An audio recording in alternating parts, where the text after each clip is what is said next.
These are three scary true stories that have happened to me. I've experienced some scary stuff in my life, and here are three of the scariest stories. Number one. This happened in November 2021. Like always, I like to make exciting content for my subscribers to watch. If that means walking through a rough side of town, I'll do it. It was a cold night.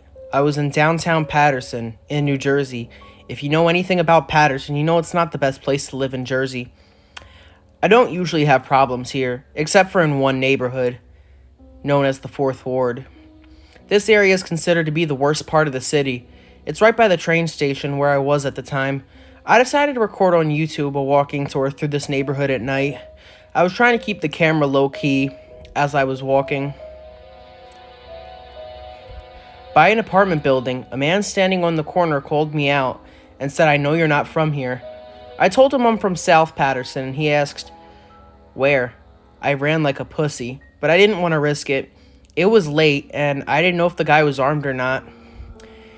It's not a part of city that I go often, but I bike through here over the summer.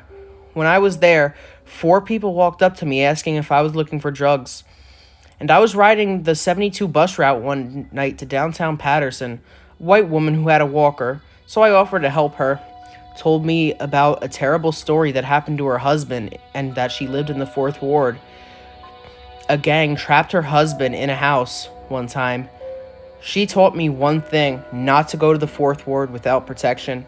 It's a scary area, and I'm rarely intimidated, but this man could have done really bad intentions if I stayed any longer. This neighborhood's not even really safe in the day, so definitely don't go at night.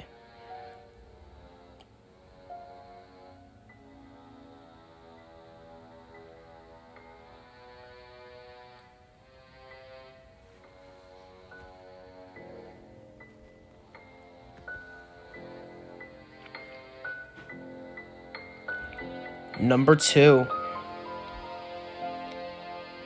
This was in June 2020, when some of the COVID-19 rules were being lifted, but masks and social distancing were still in effect. There's a nature preserve with a little river that runs near my house. Over the lockdown, I would go there pretty often, and it gained popularity over the pandemic. However, there's an old Catholic radio station with a bunch of radio towers. This is part of the preserve. It's not a well-known part, and not many people walk through it. I mean, there's no bridge or really any access that's open to the public, so only locals know about this part of the park and how to get to it.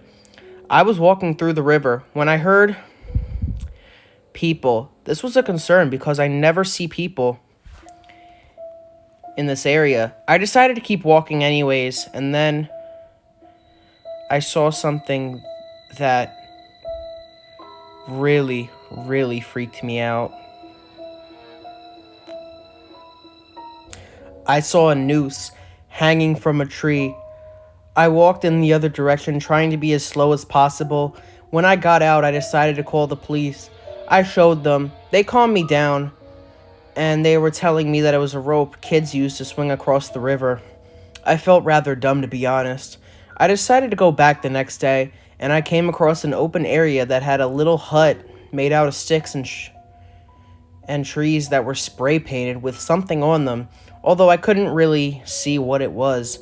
The only word that I saw there was black, spray painted on the trees. I couldn't really read anything else. I have my theories. This was an anti-black noose that was put here to represent lynching. Remember, this was during the George Floyd riots. I'll never know truly, but this still freaks me out to this day. Number 3. It was November 2019, and the school day before Thanksgiving break. It was a regular day. In my study skills class, I went to use the bathroom. My middle school was pretty small in 6th grade, and we didn't have a bathroom on the main floor, meaning I would have to go upstairs to the 7th grade floor to use the bathroom. As I just got off the stairs, I heard something over the loudspeaker.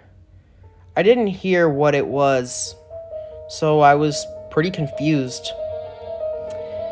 But a 7th grade teacher rushed me into her room. It turns out we had a real lockdown drill. I consider my luck to be terrible because the room I was in didn't even have a working lock, so it was even more terrifying. We later heard cop cars, and we found out that a kid at the high school across the street claimed that he had a weapon, which later turned out to be a prank. It was really scary knowing that the room I was in didn't have a working lock, and to this day, I still tend to have really bad luck. What are the odds that the one time I'm in a really, really scary lockdown drill that's actually true is the one time that I'm in a room that doesn't have a working lock?